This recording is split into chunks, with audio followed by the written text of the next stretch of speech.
أعوذ بالله من الشيطان الرجيم بسم الله الرحمن الرحيم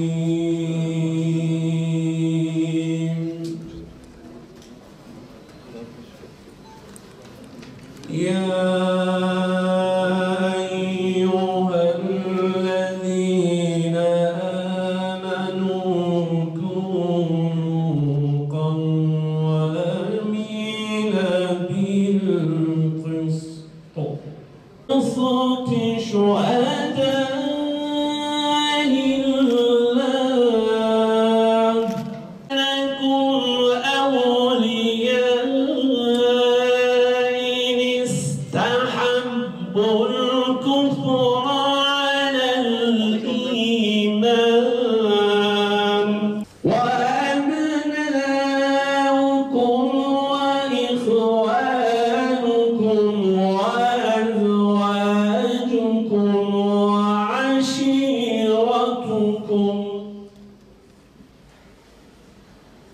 وأموال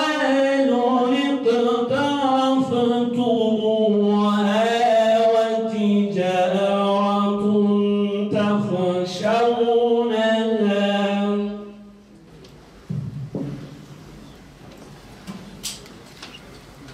İnsanların değil, insanlığın hizmetindedir. Çünkü müsiatın amacı bir servet değil, bir kültürü, bir medeniyeti, bir sevdayı, onuru ve samimiyeti evlatlarına miras olarak bırakmaktır. Batman Şubemizin 7. Olağan Genel Kurul toplantısına hoş geldiniz, şerefler verdiniz. 7. Olağan Genel Kurul toplantımızın başta ilimiz olmak üzere tüm ülkemize hayırlı olmasını Yüce Mevlam'dan diliyorum. 13 Ocak 2019 tarihinde dönem başkanlığına devir aldığımız bu tarihte taahhüt ettiğimiz üzere hizmet etmeye talip olduk. Bu zorlu geçen 2 yıllık süreç içerisinde çok çalıştık, değerli projeler ürettik. Genel merkezimizin tazeleme süreci yapılanması dahilinde entegrasyonumuz sağlanılmış, Covid-19 salgınına rağmen hizmetlerimizin ifasına gayretler gösterilmiştir. Müsiyat Şubemizin 6. döneminde yönetim ve denetim kurullarında görev alan tüm çalışma arkadaşlarıma verdikleri hizmetlerden dolayı teşekkür ediyor. Yeni dönemde bizle beraber çalışacak olan tüm ekibime de başarılar diliyorum. Müsiyat sadece bir bölgeye sıkışmış, nüfuz alanı dar bir sermaye grubu değildir. Müsiyat bu ülkenin sosyal, siyasi ve ekonomik tarihinin en canlı şahidi, hatta onu inşa eden unsurlardan bir tanesidir. Ve bugün Batman'dayız, sizlerle birlikteyiz. Dicle'nin aktığı toprakların tarihiyle müsemma şehri Batman.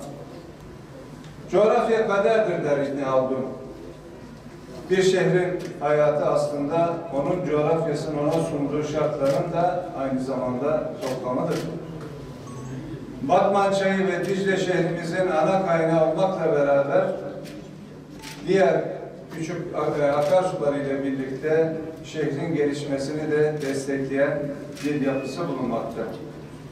Batman'ın beslenen bu sularla beslenen verimli ovalarının da kentsel hareketliliğini nedeniyle de aynı zamanda hem şehri canlandırıyor, aynı zamanda iyi planlamazsak da şehrin yapısını da kaybetme durumuyla da ortaya çıkardığını da unutmayalım.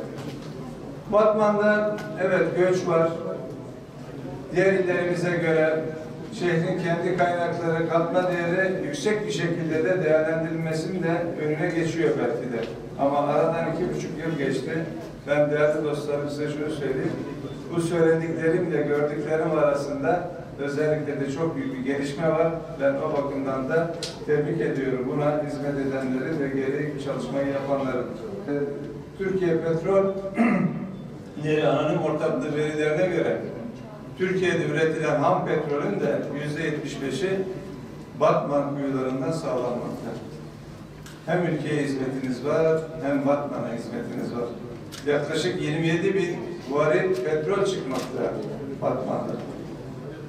Burada özellikle Türkiye'nin özellikle hükümetimizin Batman'a yapmış olduğu yatırımlarla birlikte bugüne kadar Batman Barajı'nın da yaklaşık 5 milyar kilowatt saat enerjiyle milli ekonomiye 2 milyar Türk lirası kadar bir katkı sağladığını da görüyoruz. Yine Batman'ın 2020 yılında Türkiye'nin en çok ihracat yapan illeri sıralamasında 65. sırada yer aldığını ve ihracatın daraldığı bu dönemde, Covid döneminde de %23'lük bir ihracat artışı yaptığı için de ben Batmanlı iş adamlarını buradan tebrik ediyorum, teşekkür ediyorum. Değerli arkadaşlar, bu veriler zorlu geçen salgın dönemi için gerçekten başarılıdır. Bizler müsiat olarak her zaman şehirlerimizin mevcut potansiyellerini en üst düzeyde kullanmalarına yönelik çalışmalar yürütüyoruz. Yol arkadaşlarımız da Türkiye'de 89 noktada, dünya genelinde 95 ülkede 225 noktada şehirlerimize destek oluyoruz. Ve şimdi onları güçlü bir ticaret ve yatırıma aile birleştirmek için yepyeni bir yapılandırma hareketi de başlatmaktayız. Özellikle müsiat ailesinin Türkiye genelinde 2 milyon kişilik istihdam ile Türkiye ekonomisine ve milletine faydalı olmak için her geçen gün daha fazla çalışarak bu üyelerimizi ve ülkemizi de geliştirmek için mücadele ediyoruz. Biraz evvel Sayın Valim ifade etti. Gerçekten bu bir mücadeledir. Dertli olmak lazım ülke için. Biz kendimizi o bakımdan müsiat ailesine dertliler kulübü olarak, ülkesi vatanı için dertli insanların buluştuğu yer olarak da tanımlıyoruz. Kıymetli misafirler, pandemi dedik, salgın dedik. Evet, bugünden yarına değişecek, geçecek bir süreç değildir. Aşılama çalışmaları tamamen bitse bile toplumsal bağışıklığın zaman alacağını uzmanlar dile getiriyor. Yani bir bu kadar daha yolumuz vardır.